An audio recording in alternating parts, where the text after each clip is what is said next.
Bismillahirrahmanirrahim. Alhamdulillahi Rabbil Alameen. After learning mathematics, which is Islam, and Islam is mathematics, it stands true. You can always prove it at no limit of time. In the name of Allah, the Beneficent, the Merciful. I bear witness there is no God but Allah, who came in the person of Master Farad Muhammad, to whom praises are due forever. And I bear witness that the Honorable Elijah Muhammad is his last and greatest messenger. And I further bear witness that the Honorable Minister Louis Farrakhan is the divine reminder in our midst today. I greet you in the greeting words of our forefathers. Assalamu alaikum. Brothers and sisters, today we want to talk about, again, the great, magnificent favor that God has paid you and I by raising in our midst his last and surely his greatest messenger, the most honorable Elijah Muhammad. We, the so-called American Negroes, have been lost here in this wilderness of North America. Allah, who came in the person of Master Farad Muhammad, upon finding us, declared us to be the lost people, the lost nation of Islam in the wilderness of North America. And that since he had found us, that made us rightly called the lost found nation in the wilderness of North America. America is referred to as a wilderness. A wilderness, we know, is a place that things are wild, a wild place. A wilderness is a place that is inhabited by beasts. And America has been called a haven for beasts. It's called in the book of Revelation a haven for every foul spirit and a cage for every unclean and hateful bird. A wilderness is a place where wild beasts reign supreme. And we are also taught that a savage is a person who has lost the knowledge of himself and is living a beast life. And you and I, who our parents were brought here to this spiritual wilderness, raised and nurtured and trained by beasts, are those savages. We are a savage people and we are living a beast life. But all praises be to Allah on his coming and raising his last and his greatest messenger from among us. That is our salvation. His coming and his raising his divine messenger among us is that salvation that the whole world has been taught to expect at the end of this world. The end of a world of beasts, being ruled by beasts and inhabited by savages. And we, the Honorable Elijah Muhammad, teaches us are those lost people that the Bible speaks of, that the Quran speaks of. The Quran speaks of us as being lost in the earth. And we know we were lost. We are the most lost people that have ever been in the world. We have lost the knowledge of ourselves, and having lost the knowledge of ourselves, we live on a level that makes us the laughing stocks of the whole world. We are the most backward people on earth, even though we don't know it. The Honorable Elijah Muhammad says when our forefathers were brought here, the first ones were killed. They were made to have babies, and then the parents of those babies were killed, and the babies were raised up, given only the knowledge that their enemy wanted them to have. So they came up not knowing, and their not knowing, they were unable to teach their children. So their children didn't know. And then their babies did not know. So we have come up not knowing. And the Honorable Elijah Muhammad says, not worse than not knowing is the fact that we don't know that we don't know. So our parents were brought up not knowing, and then they had us and they couldn't teach us. So we didn't know, and now we don't even know that we don't know. We are foolish people who think we are wise. And there's nothing, the Honorable Elijah Muhammad says, and our own parents have said, there's nothing worse than an educated fool. So even though we have education, that education is not used to better or improve ourselves. Therefore, we are made even more foolish. So we're the only people on earth that don't have a natural love for ourselves. We are people who are lost even to each other. We don't like each other. We've been reared and taught and trained against our own betterment and against our own, what is good for our own people, against our own selves. The Honorable Elijah Muhammad teaches us that we were made enemies of one another. We were made to hate one another. And the Bible even says, I think in 1 John, the 4th chapter, it says that how can you love God who you've never seen and hate your brother who you see every day? It says if we claim that we love our brother, we love God who we've never seen and hate our brother who we see every day, that makes us liars. That makes us false. Because how can you love the God you've never seen and hate your brother who you see every day? And the same thing that makes God God is in your brother. Because we are direct descendants of that God. The Bible teaches us we are all God's children of the Most High God. The Bible teaches about a man named Lazarus. In, I think it's the book of Luke, the 16th chapter, around the 19th verse. It starts talking about Lazarus at the rich man's gate.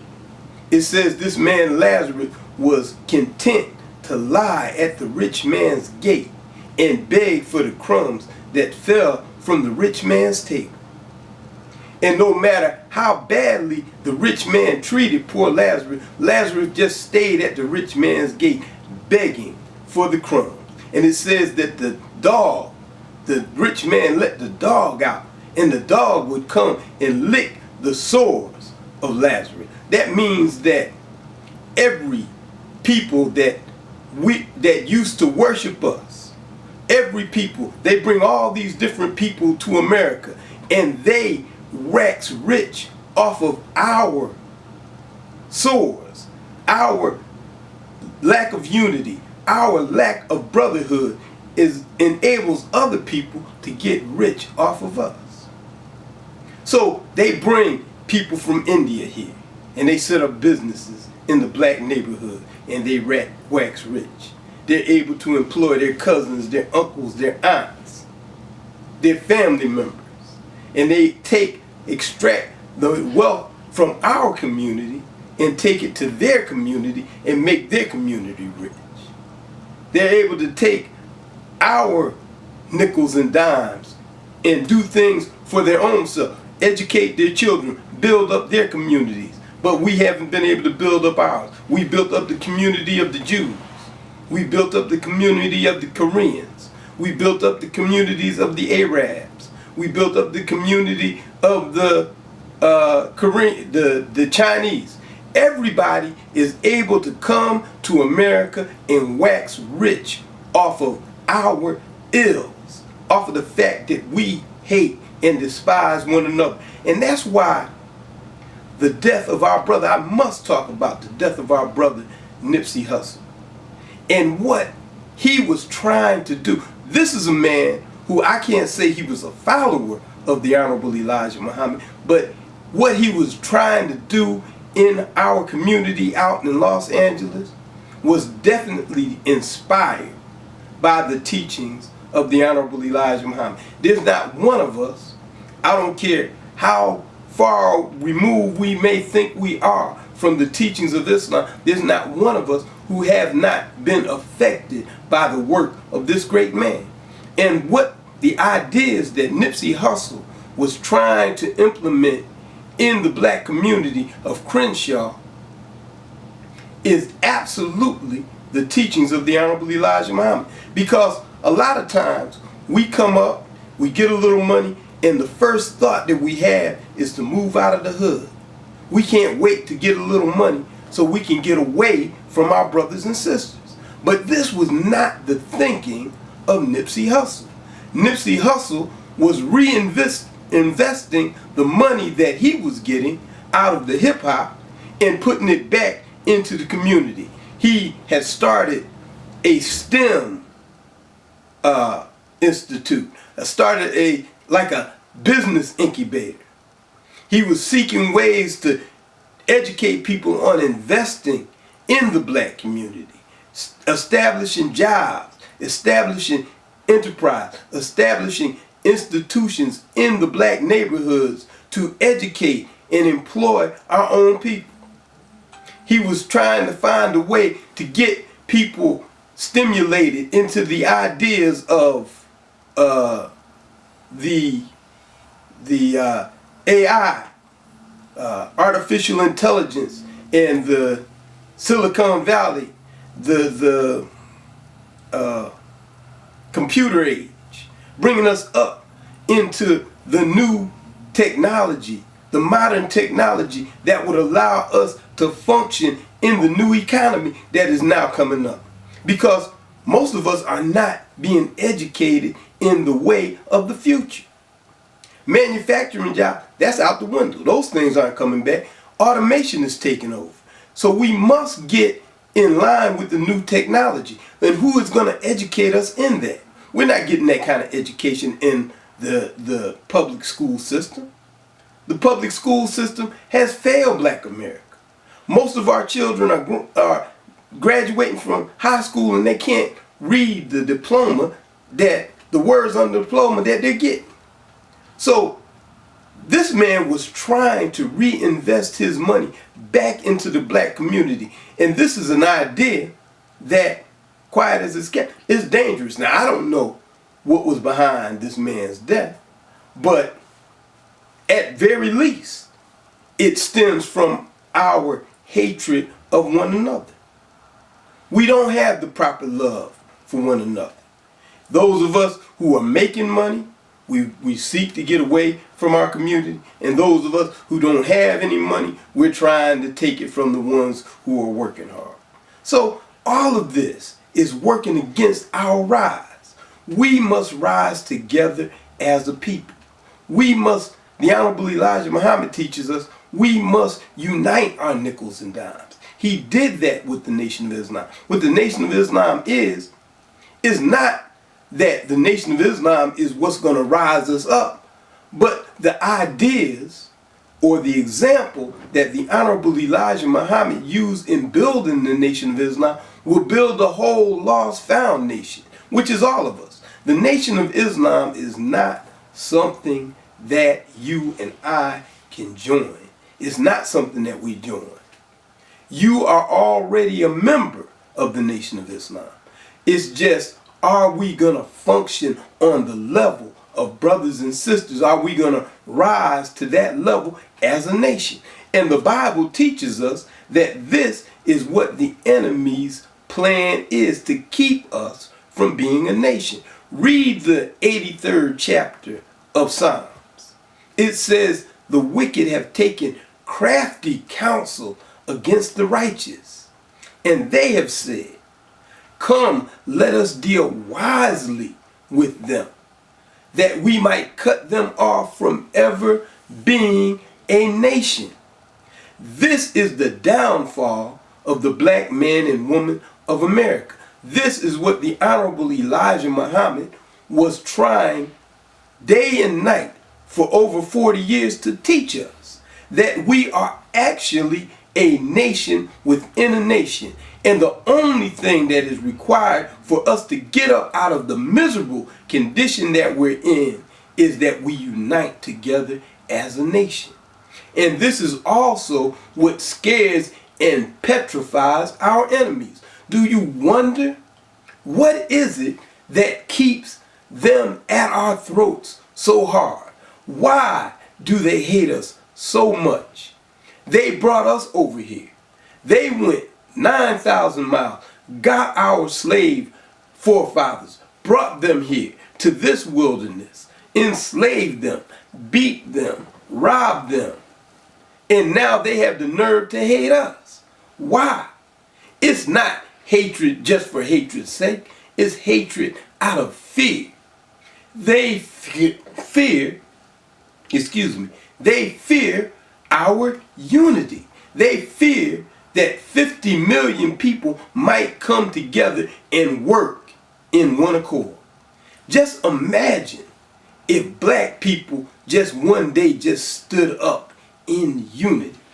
We wouldn't have to unify with any guns. We wouldn't have to unify with bullets. We wouldn't have to unify with warfare on our mind. We just unify just being brothers. Just being brothers and sisters and acting brotherly and sisterly towards one another. Just waking up with the idea and the mind of doing for or wanting for our brother what we want for ourselves. And that is the power of the work of Nipsey Hussle. Nipsey Hussle was showing what we can do when we want for our brother and sister what we want for ourselves.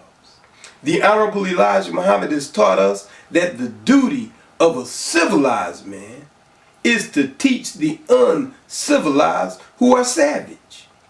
We as a people, not each and every one of us, but we as a people have been living in this spiritual wilderness, in this land of beasts, and we have lost the knowledge of ourselves, and we are living a beast life, so that makes us savage. But the duty of those of us who claim to be civilized is that we teach civilization to those who have been made uncivilized. And this was the idea, and this was the work of Brother Nipsey Hussle. And it must be the work of those of us who now want to pick up his mantle. We should not be running from our brothers and sisters in the hood. We should run to our brothers and sisters in the hood. That should make us more determined to unite our nickels and dimes, to do something to build our communities up. When we see something like what happened in Ferguson, Missouri, where our young brother was shot down in the street and his body just laid there for hours and hours, hands up, and they shot him down like a dog. And then no indictment, no repercussions for his murder. That should make us not just burn down the neighborhood, but that should make us invest in getting something established, establishing businesses to put our brothers and sisters to work. Why should our community be a community that just serves to help other people, that serves to enrich other nations and other people? Every major city you go to, you see Chinatown, you see Greektown, you see Little Korea, you see Little Vietnam. Why can we not come together as brothers and sisters and make businesses and unite in business and work together to establish ourselves? Why can't we come together as intelligent men and women and clean up our neighborhood and take the responsibility for making our neighborhoods safe, clean, prosperous places to raise a family, to work and play? These are the things that we must do as a people, and it takes men and women of vision, such as our brother Nipsey Hussle, to bring these things together. So brothers and sisters, the time now is getting short for this message, but I hope that you would tune in again next week and listen again and learn more, study the teachings of the Honorable Elijah Muhammad, and let's come together as brothers and sisters as I greet you in the greeting words of our forefathers. Assalamu alaikum. Thank you for tuning in to 19 Minutes. You have just heard Shabakhan Muhammad as he bears witness to the life-giving teachings of the Most Honorable Elijah Muhammad. Please like, share, and subscribe. Click on the notification bell to be notified when an episode is uploaded. We will see you next time for 19 Minutes, your weekly series appearing every Monday on YouTube at the 1900 hour or 7 p.m. Eastern Standard Time. Assalamu alaikum.